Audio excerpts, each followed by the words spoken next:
நம்ம பார்க்க போகிறது என்னென்னா மார்ச் மாதம் 4ஆம் தேதிக்கான கரண்ட் அஃபேர்ஸு. அதில் ஃபஸ்ட் ஒன் பார்த்திங்கன்னா மத்திய கிழங்கு கழகம். இது லேட்டஸ்ட்டாக 70வது நிறுவன தினத்தை கொண்டாடி இருக்குது. இதனுடைய ஹெட் குவார்ட்டர்ஸ் எங்கேன்னு பார்த்தோன்னா நியூ டெல்லி. இதில் மெயினான விஷயமே நியூ டெல்லி தான். இதில் பார்த்திங்கன்னா நியூ டெல்லி மத்திய கிழங்கு கழகம் headquarters New Delhi. Okay, next one பார்த்திங்கன்னா குவாண்டம் இயற்பியல் 100 மந்திர ஆண்டுகள். விபிஎன் நம்பூதிரி எழுதுந்து. ஸோ இது ஒரு புக்கு. குவாண்டம் இயற்பியல் 100 மந்திர ஆண்டுகள் எழுதுந்து விபிஎன் நம்பூரி. ஓகே,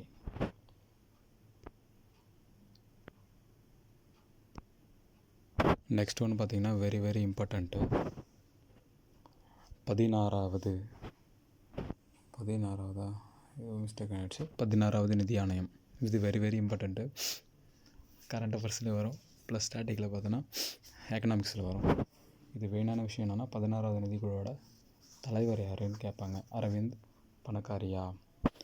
இதை யார் நியமிக்கிறதுனா 5 வருஷத்துக்கு ஒருவா குடியரசுத் தலைவர் நியமிப்பார். இதனுடைய ஆர்டிக்கல் என்ன? 280. இதனுடைய காலம் கேட்பானுங்க. கரண்ட் அஃபேர்ஸ் பற்றி இந்த காலம் கேட்பானுங்க. 2026 ஸ்டார்ட் ஆகுது. அதாவது 26-27 ஸ்டார்ட் ஆகி 5 வருஷம். 26 ஆரம்பிக்குது. 5 வருஷம். 5 கூடனா 2031. ஓகே, முடிஞ்சு போச்சு. இது என்ன பரிந்துரை செய்யுதுன்னா மத்திய வரியை எவ்வாறு பிரித்துக்கொள்வது, அதாவது மத்தியில் வரி வருதில்ல, அதை எவ்வாறு பிரித்துக்கொள்வது. 2 ஸ்லாபாக பிரிக்கிறாங்க. மத்தியில் 59%, மாநிலத்துக்கு பொறுத்திங்கன்னா 41%.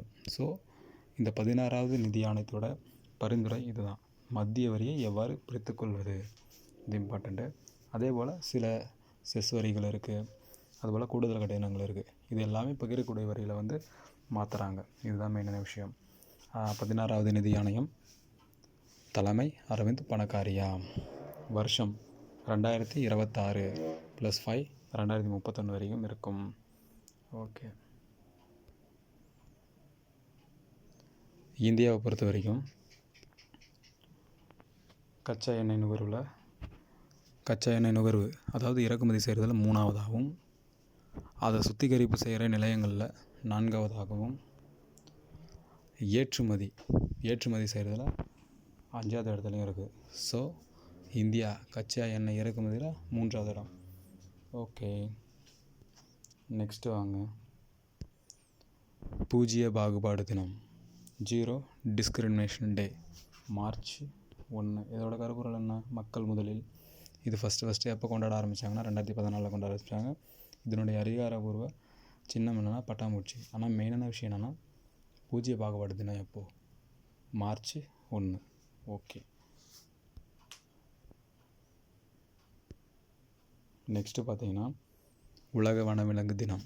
உலக வனவிலங்கு எப்போ? மார்ச் 3 உலக வனவிலங்கு தினம். இது கேட்குறது வாய்ப்பு இருக்குது. அதே போல் நெக்ஸ்ட் ஒன்று பார்த்தீங்கன்னா மங்களூரு சர்வதேச விமான நிலையம் உலகளவில் சிறந்த விமான நிலையங்களுக்கான வருகைக்கான 2025 விமான நிலைய சேவை தரவிருது. அதாவது சர்வீஸில் பெஸ்ட்டு உலக அளவில் சர்வீஸில் பெஸ்ட்டாக இருக்கக்கூடிய உலக அளவில் பெஸ்ட்டாக இருக்கக்கூடிய, அதாவது சர்வீஸை கரெக்டாக கொடுக்கக்கூடிய விமான நிலையம் எதுனா மங்களூரு சர்வதேச விமான நிலையம். ஓகே, அடுத்து வாங்க.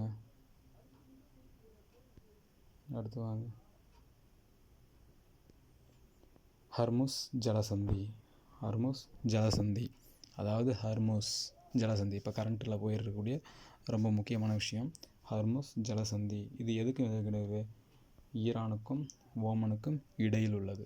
ஓகே, அதே போல் பாரசீக வளைகுடாவை அரேபிய கடலுடன் இணைக்கிறது. அப்போ அரேபிய கடல் என்ன? நம்ம இந்தியா வந்துடும். அதுதான் மெயினான விஷயம். இப்போ அதை தான் நம்ம மேப் வழியாக பார்க்க போகிறோம். மேப் வழியாக வாங்க. இந்த இடத்துக்கு வாங்க. இந்த இடத்துல பாருங்கள். இந்த இடத்த பாருங்கள். எனக்கு வரேன். இந்த இடத்த பாருங்கள், வரேன். இந்த இடத்த பாருங்கள், ஈரான் இருக்குங்களா, இந்த இடம்தான் ஹர்முஸ் ஜலசந்தின்னு சொல்லுவாங்க. இந்த ஹர்முஸ் ஜலசந்தியை பாருங்கள். இப்படி வாங்க, இப்படியே கீழே வந்தீங்கன்னா ஓமன் இருக்கா, மேலே வந்து இது ஃபுல்லாக ஈரான், இது ஓமன். இது ரெண்டுக்கும் இடைப்பட்ட இந்த பகுதி தான் நாம் சொல்கிறோம் ஹர்முஸ் ஜலசந்தி. ஒன்றும் இல்லை, மேப்பை ஓப்பன் பண்ணி, கூகுள் மேப்பை ஓப்பன் பண்ணி அந்த ஈரானை பார்த்தீங்கன்னா தெரியும். அந்த இடம் தான் வந்து, இந்த இடம் தான் வந்து ஹர்முஸ் ஜலசந்தி. இது ஓமன், இது ஈரான், இதுக்கு இடையில் தான் இருக்குது ஹர்முஸ் ஜலசந்தி.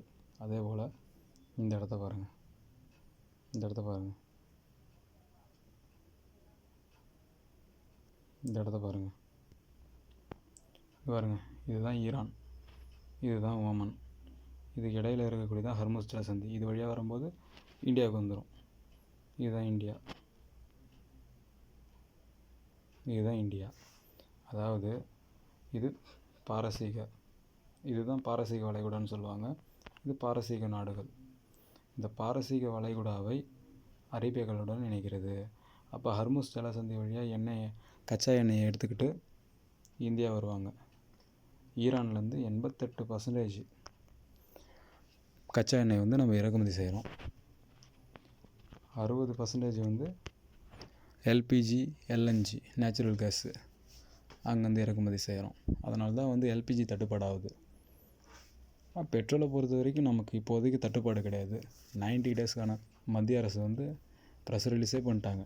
90 டேஸ், அதாவது 90 டேஸ் வந்து இந்தியாவுக்கான கச்சா எண்ணெய் இருக்குது.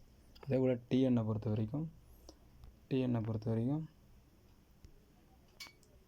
இந்தியாவை பொறுத்த வரைக்கும் 90 டேஸ்க்கு கச்சா எண்ணெய் வந்து நம்ம கண்ட்ரிக்கு தேவையான அளவில் இருக்குது. அதே போல் வந்து டிஎன்னை பொறுத்த வரைக்கும் 21 டேஸுக்கு தேவையான அளவுக்கு கச்சா எண்ணெய் இருக்குது.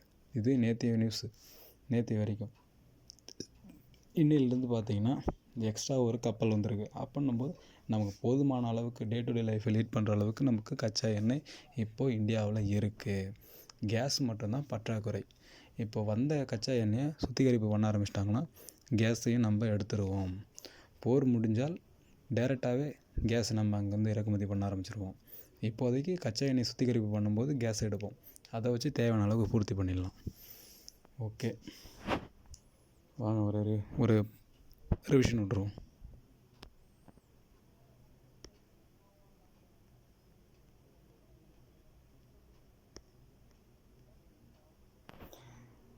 மத்திய கிடங்கு கழகம் எங்கே இருக்குது? புதுடெல்லியில் இருக்குது. புக்கு குவாண்டம் இயற்பியல் 100 மந்திர ஆண்டுகள். யார் எழுதுந்து? VPN நம்பூரி. 16வது நிதி ஆணையம் யார் தலைமை? அரவிந்த் பணகாரியா. எத்தனை வருஷத்துக்கு ஒரு தடவை? 5 வருஷத்துக்கு ஒரு தடவை. எப்போ ஆரம்பிச்சது? 2026 ஆரம்பிச்சது. அப்போ 5 கூட்டினா 2031 வரைக்கும். ஓகே. பரிந்துரை என்ன பண்ணுறாங்க? மத்திய வரியை எவ்வாறு பகிர்ந்து கொள்வது. ஓகே.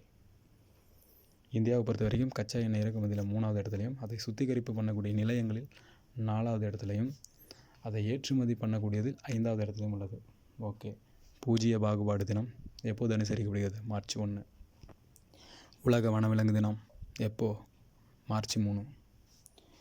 உலக அளவில் சிறந்த விமான நிலைய வருகை ரிசப்ஷன் பண்ணக்கூடிய 2025க்கான விமான நிலைய சேவை விருது எந்த இன்டர்நேஷ்னல் ஏர்போர்ட்டுக்கு கிடச்சிருக்கு? மங்களூரு சர்வதேச விமான நிலையத்துக்கு கிடச்சிருக்கு. ஓகே.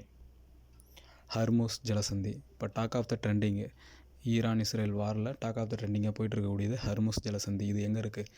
ஈரானுக்கும் ஓமனுக்கும் இடையில் உள்ளது தான் ஹர்முஸ் ஜலசந்தி. அது வழியாக தான் கப்பல்கள் அரபிக்கடலுக்கு வரும். அதனால தான் ஈரான்லேருந்து 88% நம்ம வந்து என்ன வாங்குகிறோம்? பெட்ரோல் வாங்குகிறோம். அப்போது ஹர்முஸ் ஜலசந்தி வழியாக நமக்கு எங்கே வரும் கப்பல்? அரபிக்கடலுக்கு வரும். அரபிக்கடலில் வந்து இந்தியாவுக்கு வந்துடும். Okay, thank you friends.